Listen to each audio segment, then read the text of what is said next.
Welcome, and thanks for joining us for NFCC's Guide Through the Seasons of Mental Wellness. I am your host, Tracy Lehman, daughter, wife, mother, licensed marriage and family therapist, and outreach counselor for the Nick Finnegan Counseling Center here in Houston, Texas. We are here to offer a compass for navigating the development of self, partnerships, parenting, and the general network of connections you build across a lifetime.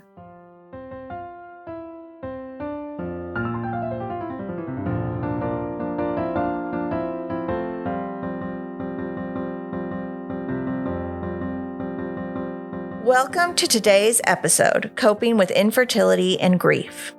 According to estimates from the World Health Organization, 186 million individuals live with infertility globally. This includes 9% of men of reproductive age and 11% of women during their childbearing years. In approximately 40% of infertile couples, the male partner is a contributing cause of infertility, according to the Co-Fertility Organization. Before we dive in, I want to tell you a little bit about today's guest, Blair Nelson. Blair is an infertility warrior who began her journey in 2018 after being told IVF was the only way to grow her family due to an inherited genetic factor her husband, Will, was born with. After their second embryo transfer from their first round of IVF treatment, she suffered a heartbreaking miscarriage that redefined her life. Ever since then, Blair has made it her mission to be a voice of hope and inspiration to others on their fertility journey. During her own difficult times, Blair found refuge online among women who shared similar experiences. This inspired her to start FabFertility on Instagram, where she shares facts, tips, and her own personal moments to encourage others on similar journeys.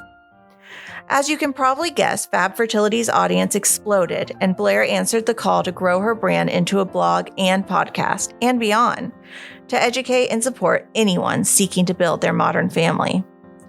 After 5 rounds of IVF, hundreds of shots, and countless procedures, Blair and Will are expecting their rainbow baby girl this May.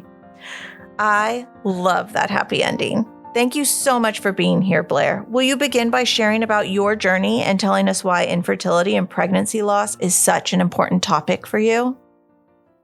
Yes. Okay. Well, we could be here all day if I told you about our journey, every little detail, but I'll make it pretty short. I've gotten good at that. So like you said, we got married in 2017. And we knew we wanted to start a family right away.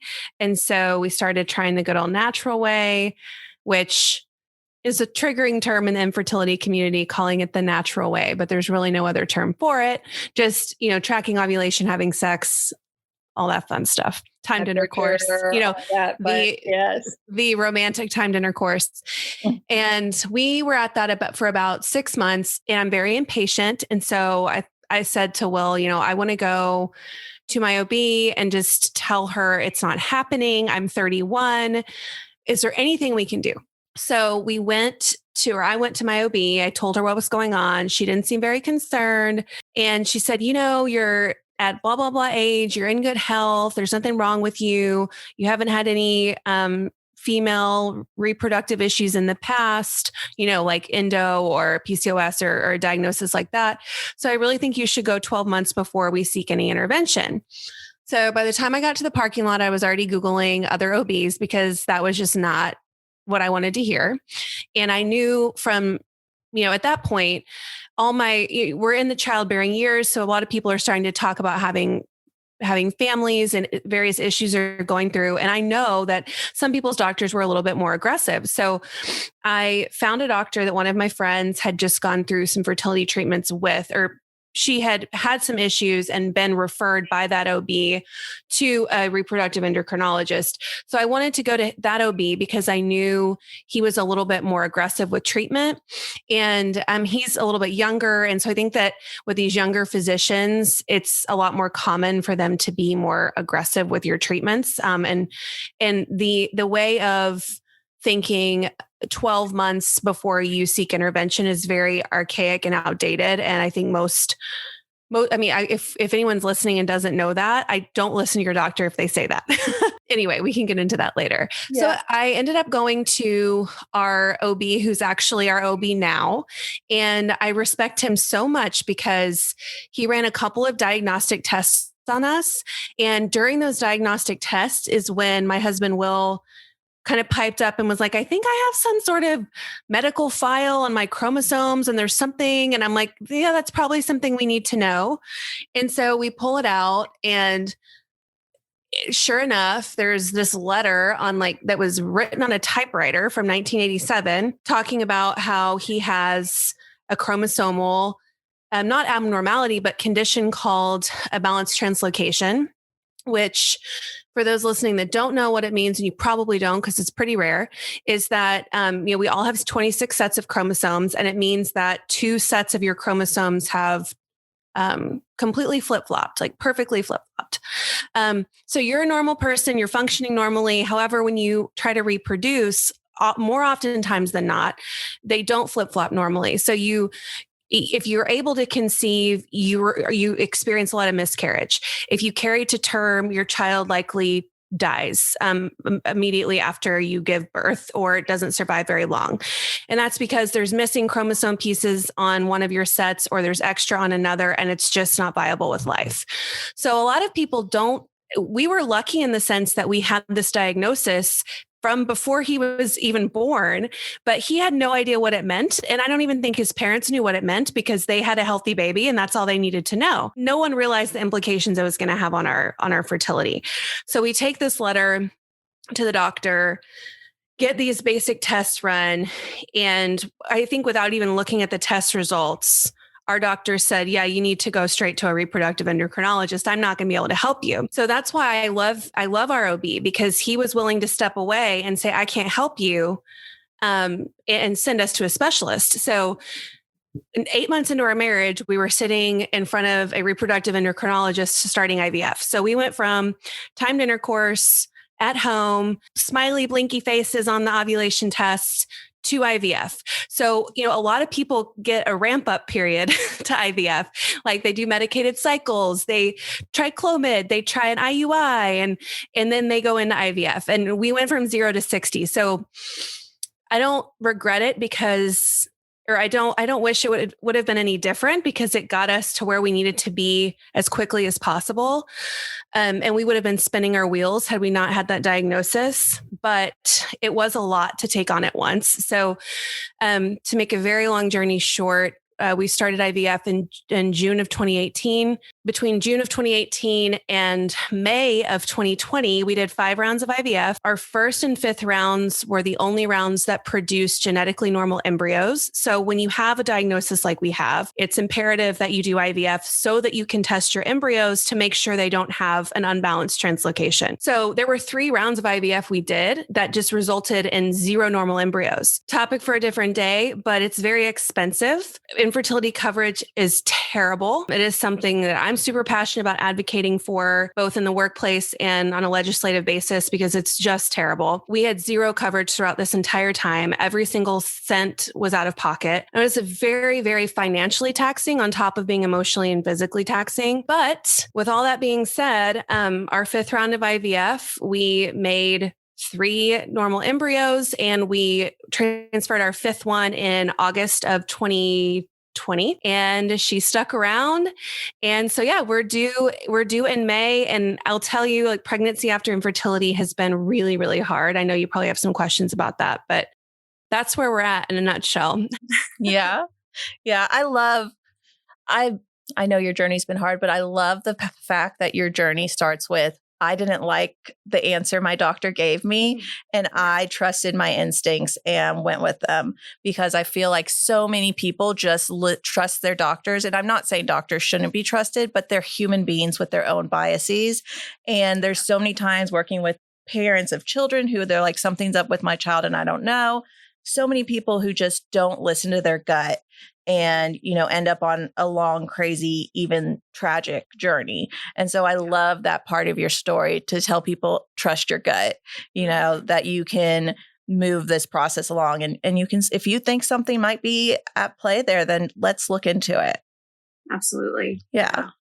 So I wanted to start with this diagnosis that you got. And I know you kind of had some inclination from that chromosomal letter, but when you received this diagnosis related to infertility, how did that impact how you felt about yourself and your body? I see so many women who just are in this, it's almost a war with their body. They're so angry with their body for not doing, and with themselves, there's so much shame around, why aren't you doing what you're just supposed to do that all my friends are able to do and, whatnot.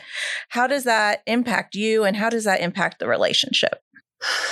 It was really hard because for me in the beginning, I was thankful for the diagnosis because I thought, okay, well, now we know that IVF is our path and we're on it. And I think when you start infertility treatments, you're a little naive and embrace it because you learn quickly that your body never cooperates and that things never go as planned and that IVF's not a guarantee. There's a stigma out there that, IVF is a last resort. And it was our only resort, or that IVF works every time, or that IVF is only for people that want twins or to pick a gender. And none of that's true. So I think I was thankful for the diagnosis because at least we knew what was wrong. We had answers.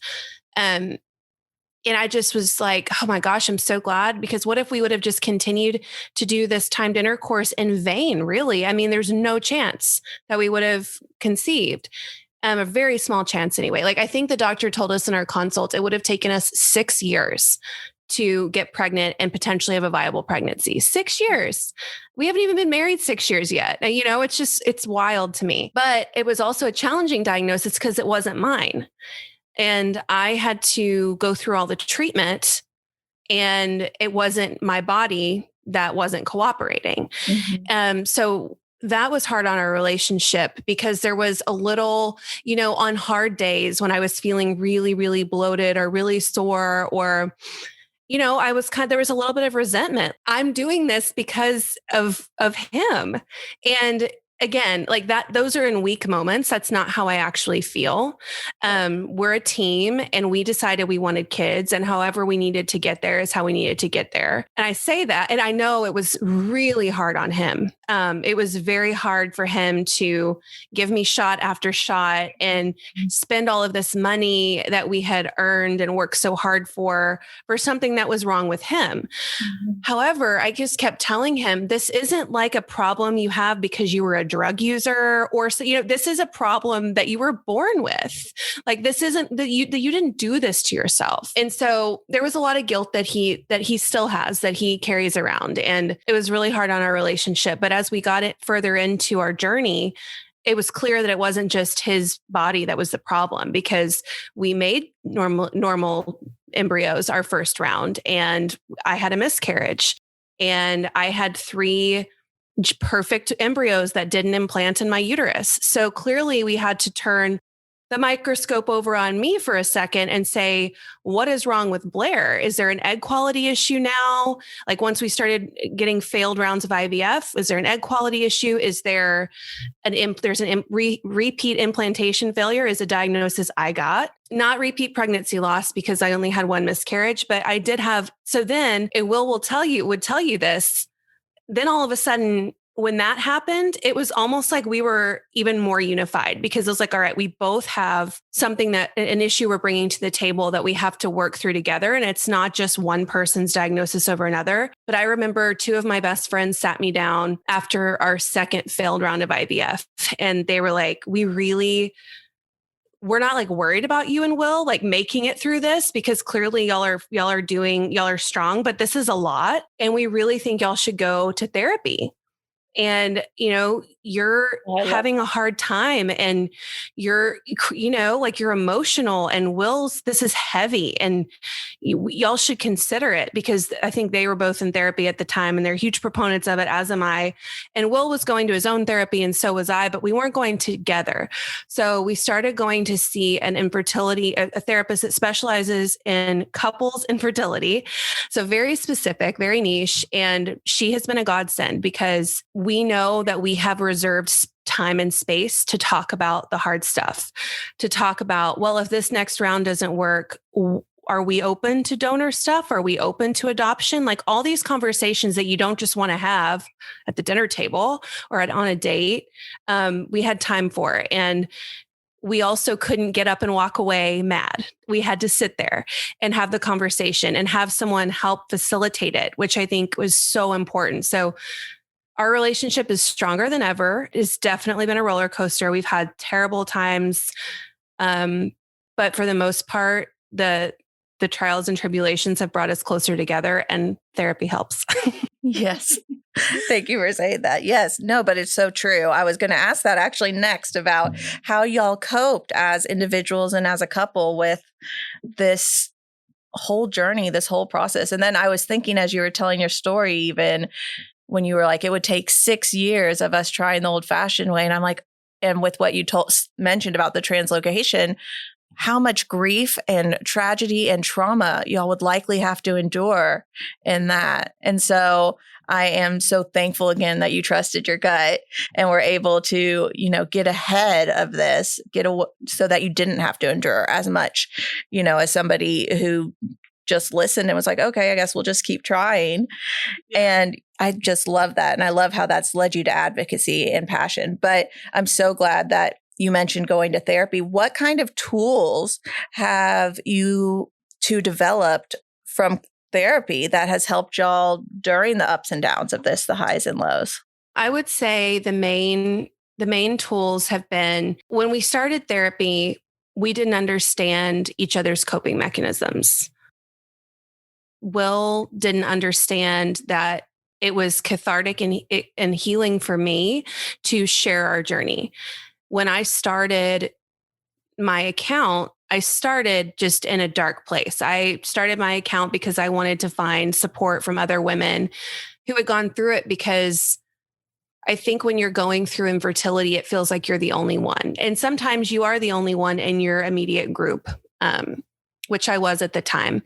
Come to find out, when you start sharing, more people come out of the woodwork and say, oh, I had a miscarriage, and it's just not talked about, which is one of the main missions of my brand and my other company, Fertility Rally, is to break the stigma, encourage people to share their journey and not be ashamed. He didn't understand that was how I coped. He didn't understand by sharing. That was one piece of me grieving and of me coping. But then I was getting this amazing response in return of, oh my gosh, like, thank you so much, Blair. That sharing is helpful. So then I knew I was helping people. So then all of a sudden I felt like my pain had a purpose and I could assign a reason to why I was going through this. Because otherwise you go through this spiral of, why is this happening to me? This isn't fair. I'm a good person. Why can't I just get pregnant? And you can really throw a huge, massive pity party for yourself. And for me, I was just like, this is the reason I'm going through this. I was meant to do this. I was meant to help people, whether that's true or not. That's just what I tell myself. And then I didn't understand his perspective of being more private and going inward. And we're just two very different people. And our therapist helped us navigate that, helped us navigate how to respect one another and give each other space and honor how we each grieve and how we each cope, and not try to stifle that. Not try to get him to talk about it more, and him not to try to tell me to talk about it less. To have a mutual respect and understanding for how we deal with things. And also the biggest issue we went into therapy with, other than that, was, for me, I knew that at the end of the day, I didn't care how we got there. I wanted a family. And he would never tell me, because he was so worried that if we had to take drastic measures beyond our own genetic material, he was afraid that it would be his genetic material that we were sacrificing. Mm-hmm. So he would never say to me, yes, Blair, I agree. I want kids no matter what. Because if he would have just said that to me in the beginning, I would have been like, okay, like we're good. No matter how much treatment we do, whatever, if we end up adopting kids that are in high school, it doesn't matter. Like, we're going to have a family. That's all I cared about. The end of the day, finally, through talking through everything with our therapist, we both got there. And in him answering questions that she was asking him, he ultimately was like, yeah, that's what I want too. And so she said, Blair's not asking you to say you want to give up your genetic material. She's just asking you, are you on board to have a family no matter what happens? And so once we got to that place where we both were in agreement that like, no matter what we go through, that's our end goal, and we both agree, things got a lot easier. That's great. I was listening to Brene Brown. You know who Brene Brown is, of course. Yes. And she's got this podcast called Unlocking Us, I think is what it's called. And somebody sent me this recent one she did with the Gottmans. And that's exactly what they were talking about, how we don't marry our clone. We marry somebody who's so different from us and who hopefully balances us. But that when things get stressful, because we don't speak the same language in those moments, that's where we need that bridge. That's where we need that translator. And 100%. Yeah. So that's awesome. I'm so glad y'all were able to make it there. One of the things you talked about a few times is that you did suffer a miscarriage on this journey. And that's another topic that, as you had already mentioned, is so rarely acknowledged. And, so many people don't even announce that they're pregnant until the first trimester has passed, because what if they lose the baby? And then nobody knows about this baby that existed because it's just never talked about. And I feel like that makes it so much more difficult, and there's so much stigma and misconception around miscarriage and blame. And then people give you all this advice, and there's just so much there.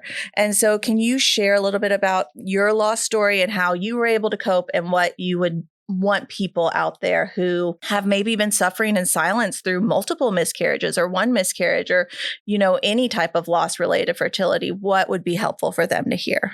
Well, the first thing I want to say is I by no means tell everybody that they should be public with their story like I am. I know that that's not for everybody. And, people sometimes assume that that's what I think is the right way because that's what I do. And I don't think that that's the right way for everybody. It's the right way for me. So the miscarriage story itself, we lost the baby, pretty early on. We were like 7.5 weeks pregnant. But by that point, when you're trying to conceive through IVF, it's very unlike a typical pregnancy outside of the fertility clinic. You have already seen your baby twice at 7.5 weeks. You've seen the gestational sac, you've seen the fetal pole, you've seen the heartbeat. It's very unlike if you just got pregnant at home and peed on a stick. You won't even go in till 8 or 9 weeks or something like that. This attachment is very strong, and to have been working so hard to make the embryos and go through all the procedures and things, you have this attachment that is really, really intense. Our first transfer didn't work. This was our second transfer. We were celebrating both of our birthdays and our 1-year wedding anniversary that month that we found out. We had planned a trip to Europe to celebrate all 3 things. When we found out we were pregnant, we were like, great, we're celebrating a 4th thing. It was super exciting. We were like, wow, this IVF thing really is kind of easy. We just had to do one transfer, the second transfer and 1 round of IVF, and here we are. Well, then we came home from the trip and went into our appointment the next day. And our doctor at the time didn't see a heartbeat, but she also saw a lot of bleeding on the ultrasound. So it was like clouding her view. So we were sent home kind of like with, this probably isn't good news, but I really can't see enough to confirm. So having to go home for 3 days and not know if your baby's alive or not is really, really, really hard mentally. Went back in, was confirmed, like once some of the blood had cleared. It was a subchorionic hematoma that I had, which is very common in IVF pregnancy. And what it had ended up causing the placenta to detach from the uterine wall was the diagnosis we got, kind of. And she didn't see the heartbeat. And I decided that I did not want a DNC. The last thing I wanted was another procedure in a surgery center. And so I opted to take the pills at home that make your uterus contract and eliminate what's left of the pregnancy. So that's what I did. So the physical aspect of it was very traumatic. just taking pills and waiting for that to happen at home, like sitting on the couch with your husband, is really a mind F. Wow. And I almost like blocked that out of my memory because it was just so bad. And I just remember I was so sad. I was wanting Will to be as sad as I was. Working through that in therapy, though, Will was just trying to be strong for me. So he didn't want to break down because I was breaking down. And then he didn't deal with it till months later. He was so he went through this kind of state of depression months later, grieving this miscarriage that I had already grieved and not moved on from. You never move on. But, I had moved. I was able to not think about it all the time. It wasn't all consuming. Yeah. So anyway, that's when I turned to social media. I always say, like any good millennial does, right? It's our answer to everything. And I found an amazing community. There are so many people online that do talk about this stuff, because you're right, Tracy, they being the general population doesn't talk about miscarriage. 25% of women have experienced a miscarriage. And so it's just crazy that it's not talked about more. And I will say, I'm really thankful. Not that I think celebrities should be the spokespeople for the infertility community, but I am grateful for more and more famous people discussing the topic, because it does destigmatize it. And I think it empowers other people, us minions here on normal earth, to talk about it. And I just found so much community online. You can, the advice I give people is, if you are looking for community, you can get on Instagram, you can get on Facebook, you can look up Facebook groups like pregnancy loss, miscarriage, get on Instagram, search the hashtags 1 and 4, pregnancy loss, miscarriage, whatever you want to search, and you will find so many groups and people to reach out to. And it's a little awkward at first. They're perfect strangers, but one amazing thing about infertility and loss is that you're instantly connected and have such a strong bond with anybody else that's gone through it, because it is such an emotionally charged thing that you automatically know how somebody is feeling. Yeah. And nobody else can know. And so that's my advice, is you don't necessarily have to share. You could be an observer. Yeah. You can just search, seek out resources. You could create, I give this advice a lot. You can create a handle on Instagram where you never show your face. It's just like a lot of people have, like TTC, trying to conceive out, whatever. You can make a handle that doesn't have your name. Right. And kind of operate under this alias, almost just seeking support. Or you can shout it from the rooftops, whatever you want to do. But I do think that online is an incredible resource. And the reason I started Fertility Rally with my business partner is because we were like, what did we wish we would have had going through this? We wish we would have had a membership where we could join a bunch of women who knew what we were going through, with virtual support groups and blog articles and all this stuff. And so that's what we're trying to create. And it's an evolving thing.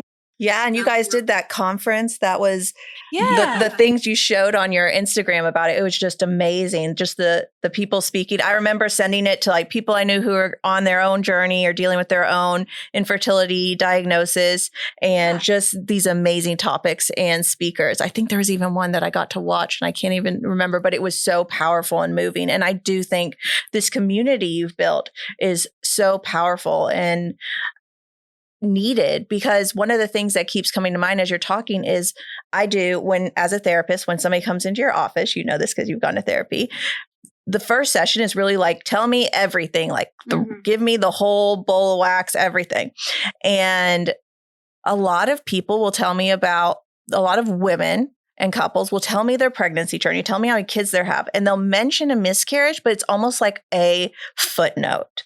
And every time I want to be like, there's a lot of times I'll be like, I'm so sorry for your loss. And it's like this, nobody's ever even acknowledged that was a life that was lost. And that has in many times created a whole bunch of grief work that I've done in therapy, where we write letters to this baby that we do, because even before you've put dreams onto a baby before that baby has even been breathed into existence. And as your body's growing this baby for 2 weeks, 3, whatever it is, there's, like you said, that connection, that love, especially when you are able to have as much insight into your body as you do with IVF, where they're like, look, here's this and here's that. And, that all needs to be grieved. Like, there is so much wrapped up in there, and we need to be able, and I'm not saying, like you're saying, you don't have to go on social media to grieve it, but talk to somebody. Every grief book I've ever read is like, you don't have to talk to everybody, but find somebody to talk to. Yeah. And there's really cool things in this space. Like, there's companies that have been created that sell candles just for people like this that have gone through a loss, that can buy this candle and the proceeds go to help other couples in need, but you light it to remember your baby. Or, there's so much out there. It's becoming easier and easier to find, which is wonderful. Yes. And you're one of the voices contributing to that, to putting the spotlight on it. So I'm sure so many people, including myself, even though I do not have I have a fertility journey, but not an infertility journey.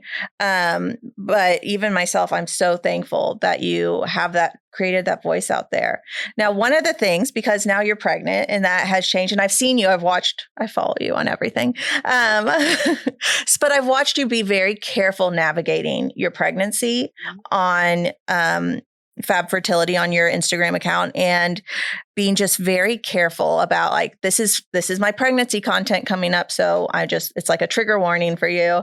And even asking your followers, like, do you want to hear about where I am right now? What being pregnant is like for me? Can I share that with you? And I think that is such a beautiful and amazing thing that you do for your followers. But also, I think it's so important for us to be able to talk about. I know so many people who are like, I can't talk about being pregnant because my best friend's struggling with infertility. And then there's this awkwardness that comes up in these relationships. And then both parties feel isolated, and I've seen it really hurt friendships and hurt that closeness.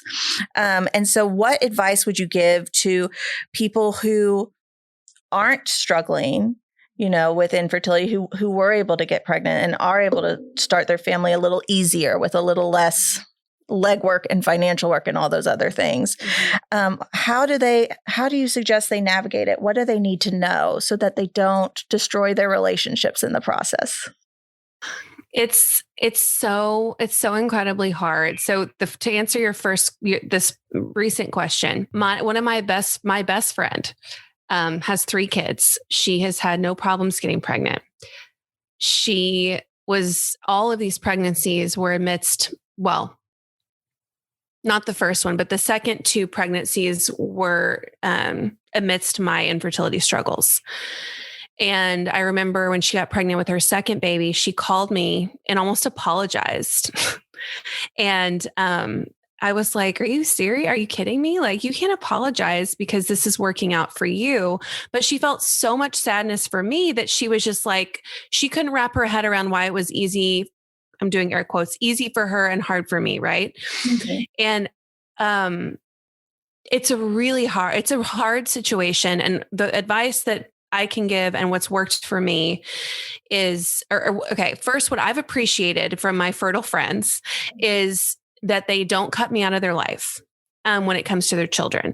I've always appreciated being told when they're pregnant. I think the best way to tell an infertile friend that you're pregnant might be text, so that they can respond on their own time. And think about it, and you don't want to hear the disappointment in their voice, and, or cause they're sad for themselves, but happy for you. But you also don't want to upset them. So I've always appreciated that approach. Mm-hmm. I've also always wanted to be included in my kids or in my friends' kids' lives, whether that be a birthday party or, a baptism or a baby shower. But then if I didn't feel the emotional capacity to be there and show up, I then felt like I owed it to them to at least say, hey, thank you so much for including me, but I just can't, I'm having a bad day. I just can't make it today.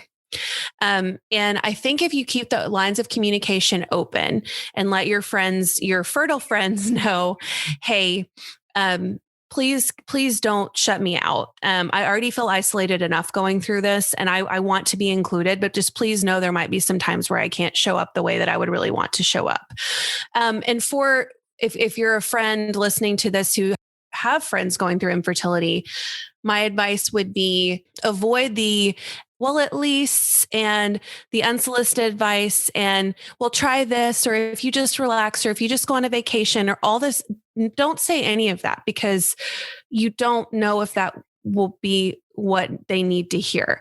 All you need to say is, I'm here for you. Do you want to talk about it? How can I help?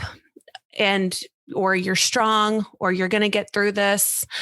Don't offer the unsolicited advice. And that has taken me so long. I used to, because and I was so scared that I was going to have a fertility issue. I think all women are at this point, going into it, like, am I going to have an issue? And I remember reading so much stuff about, what to eat and what to do, and your stress, and take your temperature, and this and that, and all these other things. And then I read this one article that was like, oh, you just have sex every other day and you'll get pregnant. And that's what we did. And we got pregnant. And so I was like, oh, you just need to have sex every other day. Oh, it'll be fine. And it took me so long to realize that is not helpful at all, because what if they do have, an inherited genetic issue? What if their, uterus is there's so many things at play that I was fortunate to not have, that I am disqualifying, and I'm putting the blame on the person and their choices, instead of recognizing that their body isn't doing the thing they want it to do. Well, and it's a lot of, exactly. And it's a lot of, it's a lot to wrap your brain around and to understand as a friend of somebody that's going through infertility. You don't need to know all the lingo. Don't even try. Your friend doesn't understand it either, and they're going through it. I just remember, like, a couple of my friends just wouldn't ask about it because it made them feel uncomfortable, like talking about infertility, because they didn't comprehend it. They just didn't want to talk about it. And I think so for people listening, is you don't have to understand it. Just check in on your friend. Just be like, hey, I want to respect your boundaries. I want to understand how to support you. Just let me know, or I just want you to know that I'm here, and I might not understand it all, but I'll listen. And, and that's really all you can do. That's the best thing you can do, in my opinion. I agree. I love that. It's something we do actually a lot in relational therapy, where we say, approach somebody with curiosity. So many times I work with people and they're telling me about something that's upsetting them or hurting them, or they're fearful about with another person, like with a relationship. And I say, have you told them that? Have you asked them about that? Because you can, and I know you said text, and I agree a little bit with the text, not that I have any say in this, because I have not had anything that's comparable. But I do think you can call and talk to somebody in a way that is patient and open, and not setting yourself up with expectations of their reaction. You don't have to feel disappointed if it's hard for them, or they're silent for a second when you talk to them. You can just be with them and let them. What's wrong with telling each other how you really feel? What's wrong with being like, I love you, I'm excited for you, and I am disappointed because I want to be on that journey too. I want to feel what you feel. And the reality is there's maybe not even a right way to do it. Like, when you're telling an infertile friend that you're pregnant, it doesn't matter if it's a text, email, call, it's going to upset them on some level. Yeah. And everybody's going to have a preference on how they want to hear it. And it's impossible to know. And it's so hard to do the right, to know there is no right thing. So it's just hard. It's hard, Yeah. Fantastic. Thank you so much, Blair. This was wonderful. I appreciate you so much. And I know so many people will appreciate hearing your words and your story. You're welcome. I'm happy to be here.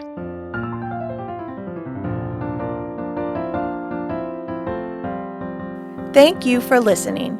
We hope you enjoyed today's episode of NFCC's Guide Through the Seasons of Mental Wellness. Please let us know your thoughts by leaving a review, and subscribe if you want to hear more of our content around managing mental health across the lifespan. If you would like to learn more about our work, events, and organization, please follow us on Instagram at Nick Finn Counsel or on Facebook at Nick Finnegan Counseling Center. NFCC is here because counseling matters. Special thanks to Jim Roman for composing our wonderful intro-outro music. Until next time, remember to make time for your mental health.